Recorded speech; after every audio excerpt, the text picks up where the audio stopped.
Hi, everybody. Welcome to another series of videos. So we are moving into the next part of the course here. Still working on grading exams and having your guys' grades updated. Hopefully that will be done very soon, possibly tonight, but more likely over the weekend. We're going to be heading into the next part of the course because there's so much to talk about. So our first half of the course, we looked at, sort of the rise of civilizations, the rise of these different cultures. And what's going to happen in the second half is we're going to see them more coming together and interacting with each other more and more. We kind of had that a little bit with the Roman Empire and empires in general, but things are going to get more complicated and or at least more connected. I don't know if necessarily more complicated, but more connected. And one of the big ways in which that takes place is world religions. So previously we looked at different religions, and I even had a bonus question about that on the exam of the different sort of religions of the ancient world. But you've got these different religions. The religions we've looked at so far is what people call a folk religion. So folk religion is the religion that belongs to a particular culture, and you don't really see it too much outside of that culture. We have examples like Mesopotamian religion, ancient Egyptian religion. A lot of these different cultures have their own gods, their own mythology. But you can also apply it to, say, Jewish religion. Judaism is the religion of the Jewish people, and the Jewish people are somewhat an ethnic group, and it doesn't really exist outside of them. The same is true for Hinduism, which is, the religion of India, but also has its own sort of set of ideas and traditions that we looked at when we talked about India. So those are all examples of folk religions. And it's not until later on in history that we see the rise of what we call world religions. So folk religions are really closely connected to a people, and they don't try to spread their religion to other groups of people. It might spread a little bit, but they don't really try to do that. That's not what it's about. By contrast, world religions are all about communicating a message that the believer of the religion considers very important. So believers in world religions try to spread their religion as far and as wide as possible to the ends of the earth, because it's an important message that everybody needs to know in some way or another. In this course, we're going to look at three big world religions. And the first of them I want to tackle today. Basically, we're starting with what's probably the most familiar to a lot of people in this class, although maybe not to everyone, the world religion of Christianity. A lot of sort of modern American culture or European culture was very influenced by Christianity. So in some ways it may seem familiar, but it also will benefit us to go back and take a look at how did this religion come into existence and what's kind of at the core of it. So we might think we know it, but we might also be misled by thinking that we do. Looking more at how it all came about is a way to get more understanding. Now, of course, we also have to balance, the fact that this is a religion that is very important to a lot of people. But I think we can do what historians can do, which is take a look at the kinds of things historians can know, which are things like who went where did this idea come from, what were people doing at the time period where this religion came about. And we can't really discuss the questions of, is this the right way to believe or the wrong way to believe? Because that's not what history is about. History is more about observing what people have done than about what they should do. But we'll tackle some interesting topics and maybe look at this religion from some different angles based on going through the history here. Okay, without further ado, let's get into it. So I'm going to skip some stuff here just for the sake of simplicity. But to really understand Christianity, we have to understand the Jews at that time and the people in the area of Israel, the city, or Jerusalem, the city. Israel, the region, Jerusalem, the city, which in Roman times was known as the province of Judea. So, like pretty much everybody else in the area, the Jews had been conquered by the Romans. Now, before that, the Jews had been conquered by the Persians, and before that, they'd been conquered by the Babylonians, and it just goes on and on and on.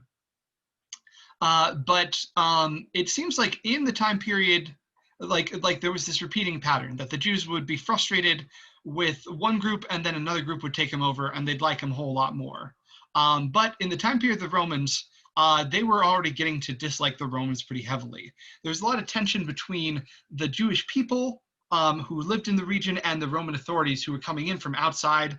Basically, in almost all their provinces, the Romans would appoint some guy from Rome, usually some sort of rich senator type, to come in and be in charge of things, mainly to make sure that the taxes were collected. They didn't try to get the Jews to not be Jewish, for instance, but they did want to make sure that the Jews were giving them money.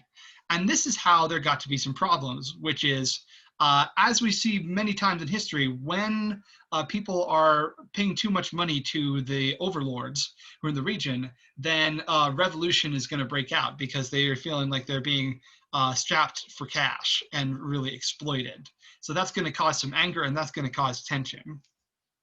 Now, at this time period, there was the temple in Jerusalem. So the Jews had built their first temple, which was burned down by the Babylonians and then rebuilt in the time of the Persians. And that was their second temple, the one they rebuilt. And that lasted up until the year 70 by our reckoning. That's 70 CE or AD, however you want to go about it. And this was when, as you can guess, the Jews actually lost this second temple. How did this happen? Basically, because of what we were just talking about, conflict with the Romans. So this is where it all came to a head, is that in the year 70, there were significant rebellions. This was under the second family of emperors, the Flavians.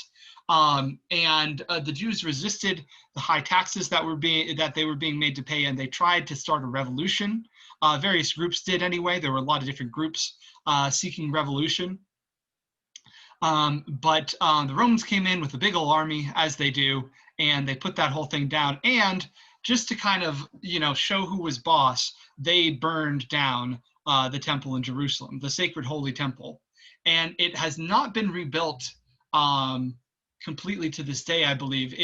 There's definitely some ruins, like the Wailing Wall, that are considered significant part of the religion. So the idea that the temple would be destroyed, all through the Roman Empire, the Jews constantly petitioned the Romans to ask if the temple could be rebuilt, and they consistently got a no back in response. But yeah, it was a big bloody struggle. But the family of the Flavians actually kind of used this for their own advantage. Remember that the Flavians were the second family of emperors to control Rome. So they needed people to think they were legit. And what better way to seem legit than to be victorious in battle against some kind of scapegoat. So these rebellious Jews were made into sort of a public enemy for the Romans, and clearly they had to be controlled and defeated. And by doing so, the Roman emperors, the Flavians, made themselves a lot more popular back home. You know how I said that when a Roman general was victorious in battle, he would make for himself, or he would have the Senate, he would get the approval of the Senate to build a giant triumphal arch, saying what he did and why he deserves a monument all to himself. Well, this was Titus, and this was before he was even emperor. He's the son of Vespasian. But Titus was a victorious general who was really successful in the battle against the Jews, or against the city of Jerusalem. And he carried back a lot of loot for his triumphal parade. And one of them was this spectacular menorah that was a sacred relic. He had it brought back to Rome and put in a treasure hoard, basically. And I think eventually it got melted down. But you can still see evidence today of this as one of the illustrations that are carved into the Triumphal Arch of Titus, which has stayed around. So things weren't great between the Jews and the Romans. And, this was when it was at its worst in terms of it breaking out into open fighting. But the Jews didn't really have control of their Holy Land after that. And for the next few hundred years, all through the Roman Empire, Rome was in control and basically told the Jews what to do and when to do it. And the Jews did not get to rebuild their temple. But we're talking about the year 70. The year 70 was sometime after the life of the figure that we know as Jesus. So we have to go back a little bit in time. So back around the year, around the year 33 was when Jesus died. And the common system in the West of dates is based on the life of Jesus. A lot of people think the year 0 or the year 1 is the death of Jesus. It's actually the birth of Jesus, at least allegedly. We're probably off by a few years now that we have taken a more modern historical look at things. But the event that's used for dating, whether you want to name it after Jesus or not, is the birth of Jesus. And he would have died sometime around the year 33. So to understand the sort of culture that made him, we need to look at how things were between Jews and Romans around the year 33. So they were better. They hadn't quite broken out into this outright revolution, but there were tensions. And a lot of people wanted revolution for the Jews, even if it hadn't quite come to that yet. There was definitely some tension. On the other hand, there was also a lot of positive interactions between Jews and Romans. During the Roman Empire was a time when Greeks and Romans were actually able to read the Jewish holy book, the Torah, for the first time. That was because in the Hellenistic period, it had been translated into Greek, into an edition known as the Septuagint, which means the 70, because 70 scholars had worked on it. This may have happened under the Ptolemies in Alexandria. There were a lot of Jews in Alexandria. And Jews were already spreading to Greece and Rome and becoming a part of the local culture. And in the time period after the destruction of the temple, they spread even further. And it seems like there was a lot of respect for them. Interestingly, the fact that they were monotheistic wasn't necessarily a problem. Now, you might have heard there was tension over the worship of the emperor, because obviously Jews aren't going to want to worship the emperor, right? Nobody who believes in strict monotheistic religion is going to want to worship the spirit of the dead emperors. But in fact, that was more a problem for Christians. The Jews actually had it worked out with the Romans. There was an agreement that, okay, you have this very strict monotheistic religion. You don't have to do that worship of the emperor, but you have to pay more taxes. So the Jews were taxed specifically for not worshiping the emperor. But for a while, this worked out for everybody. The Jews didn't have to change their religion, and the emperors were making money. So it worked out. Unfortunately, as time went on, the Jews were paying more and more than everybody else, and eventually it reached the point where they did rebel. But a lot of Greeks and Romans actually thought the Jews were pretty cool. To them, it seemed like this was a kind of hardcore religion for people who were really passionate about the gods, or specifically one god, right? Because if you just have one god and you're committed to him, and you have to eat certain things and live a certain way, and you have all these rules and regulations for your life. So there were a lot of people who kind of dipped into being Jewish, kind of, without really going all the way. Some of them did convert, but a lot of them were more like fanboys. They'd, adopt some things from the Jewish dietary practices, kosher, or they'd, say, oh yeah, I'm into this god too, even though they were polytheistic. They didn't quite get it, in other words, but knowledge of who the Jews were was becoming more common. So things were mostly positive, except that the taxes were getting higher and higher, and so a lot of people felt the need for a revolution. And it's at this point that we enter into discussion of Jesus Christ. So this is our sort of common image of Jesus, a long-haired, light-skinned. This image is not really accurate based on what the province of Judea was like in the time period. This is more influenced by how people depicted Jesus in the Middle Ages, and maybe unsurprisingly, people who were lighter skinned tend to depict Jesus as being lighter skinned. But that's probably not accurate to who he was. Actually, and a lot of them in paintings are members of, the aristocracy got themselves painted as Jesus a lot of times during the Renaissance and the Middle Ages. So that influences our depiction too. So if we want to uncover the real Jesus Christ, we're going to need to look a little deeper than that. And let's go back a little bit. So because of all this sort of intensity around the idea of revolution, there were some folks who had an interest religiously in the idea of revolution.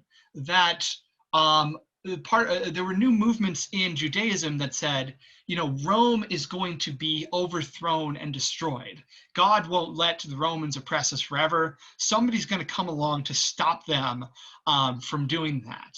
And we don't need to go into the details of all the different movements. The thing to know is that it was a pretty productive time in terms of new ideas. And there were a lot of sort of preachers who were preaching something along the lines of Rome will be destroyed or overthrown in some way, and God will save us from the menace of the Romans. Which, to be fair, God had overthrown great empires before, like the Assyrians, the Babylonians, even the Persians, who, even though the Jews initially liked them, they eventually started wanting to have them be gone too. So there was already sort of a lot of intellectual groundwork to have this idea of the old evil empire is going to perish and God is going to make things better for us. And all these different movements, that was one really common theme. And this is sort of the idea of apocalypse. In Greek, the word means, a time when everything is revealed. For these people in these movements, it came to mean this time where the Roman Empire would be destroyed and a new kingdom would be made for the Jews. That's basically the core idea. And wrapped up in all this is the idea of the Messiah. Now, something you may not know if you come at this from a primarily Christian perspective is that the Messiah is a concept that kind of happened over and over again in Jewish history. It was the idea that in the future there would be a great leader or a great king who would be the one that God sent to save the Jewish people from this oppression. And a lot of people thought of him as like a political force, like some king who's going to send his armies and liberate the Jews. And so at various points, various empires fell, and various people were pointed to as the guy who is the savior, is the Messiah who's saving the Jewish people. One of them was Cyrus the Great of Persia, who basically created the Persian Empire. Naturally, the Jews liked him a lot, and some people, not everybody, but some people thought that he was this Messiah. So there was obviously a diversity of opinion here. Some people believe this guy's the Messiah, other people believe that guy's the Messiah. So there's a lot of debate. What Messiah means is the oiled one, which means, or anointed one, which is a holy practice of putting oil, which is a rare, valuable commodity, on someone's head, and sort of honoring them in this ritual way. The Messiah would be a very honored and honorable and a prosperous sort of person. Another image really strongly associated with the Messiah was the idea of a good shepherd. The Jews started off as pastoral people, nomads. So they had a real interest in these ideas about shepherds and sheep. And they thought that God would send this person who would take care of them like they would take care of their sheep. So all this is going into the idea of the Messiah. But the important thing to remember is that it was a prophecy, a bit more or less, a prediction of what God would do in the future.